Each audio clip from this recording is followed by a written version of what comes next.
Hey, my name is Tyler Chanel, aka The Marketing Bully. Welcome back to my YouTube channel. If you're not already subscribed, make sure you hit subscribe, that notification bell, and like this video, and drop a comment down below if you find it helpful.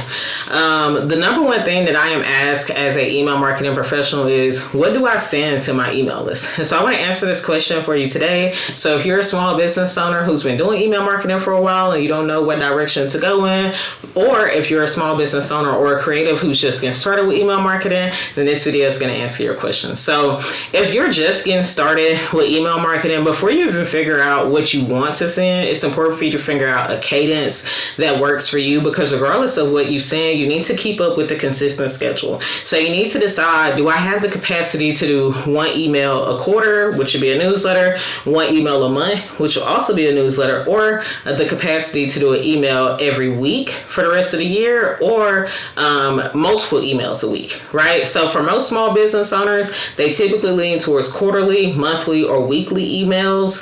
When they want to start doing more content, they tend to outsource it. So if you want to do, let's say you want to do weekly emails, we'll just use that example for the video.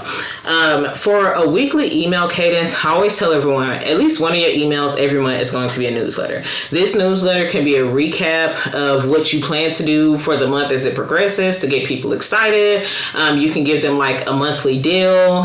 You can do a recap of like blog posts that you shared recently, YouTube videos that you've published. You can also talk about interviews that you've had and share updates within your company. You can also share client case studies and success stories, as well as getting them excited about upcoming launches and things that you're getting ready to roll out. The point of a newsletter is more so to educate people, especially if you're going to be sending out an email every single week. Then your newsletter does not necessarily have to be a space to sell. You can highlight a couple of offers in it, but the focus should be creating a space for people to connect with you and to connect with your content and to keep up with your brand and what you have going on.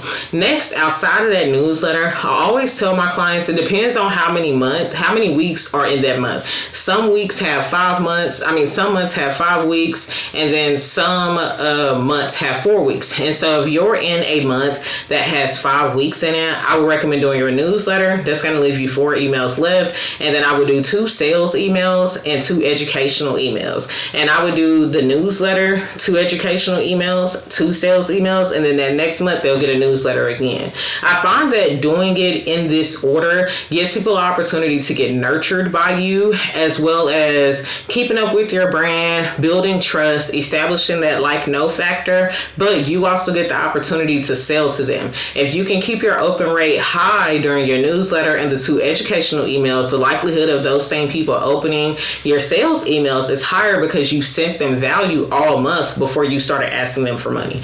Now, when you do your educational emails, you can ask for the sale, but this is what I would consider a soft sale. So an example of this would be that one of my clients owns a skincare brand, and they recently went viral because a young lady burned her face using homemade skincare products. Now, the owner of this company stitched this video and they went viral for this. So I took this video and all of the contents that he was sharing within it, and I turned it into an educational email campaign. I showed screenshots of what chemical burns look like, and I talked about why this happened, how the ingredients that they used together created a chemical reaction. It threw off the pH of their skin, and why this is dangerous to the skin's biome. And then I gave them alternatives to using those ingredients, or I gave them an alternative way of how to use those ingredients, incorporated into skincare products that understand how to stabilize them without burning them. And then I told them, but we do not recommend homemade DIY skincare.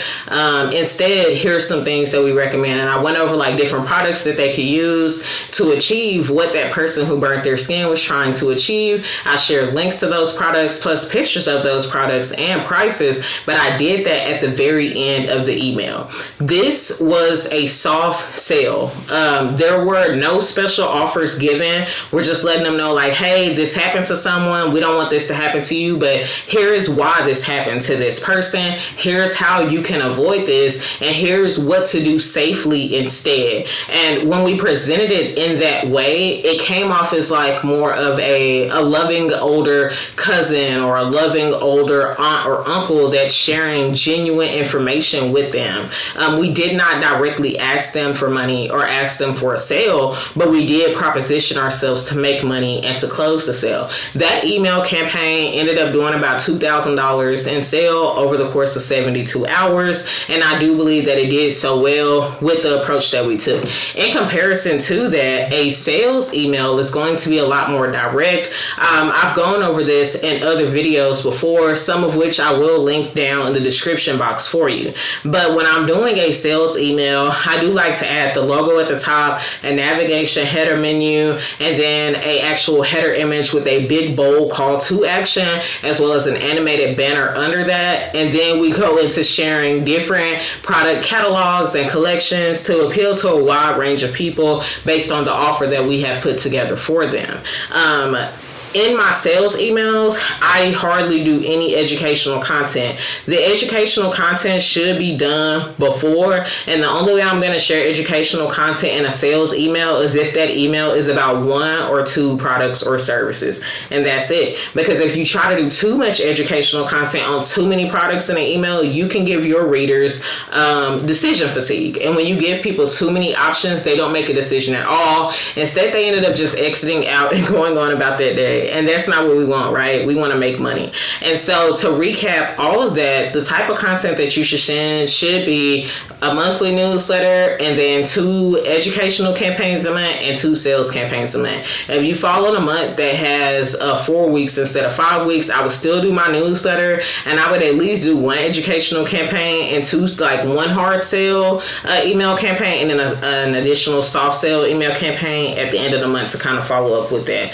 Now, if you want emails to be pre-written for you, but you're on a budget, I do have an email template library. In my email template library, I have templates for all kinds of things to help you host a sale, to help you launch a digital product to your email list, to announce a new blog post, to share a case study, to share a client success story, and so much more. There are over 20 different templates inside of my email template library, and they have reviews to show you of different small business owners using them to drive sales. So if you found this video helpful, make sure you drop a comment down below, and make sure you share your questions with me as well. And if you want to see some examples or you want more resources, make sure you check out my freebie library, as I do update it quarterly with new tools and resources for small business owners just like you.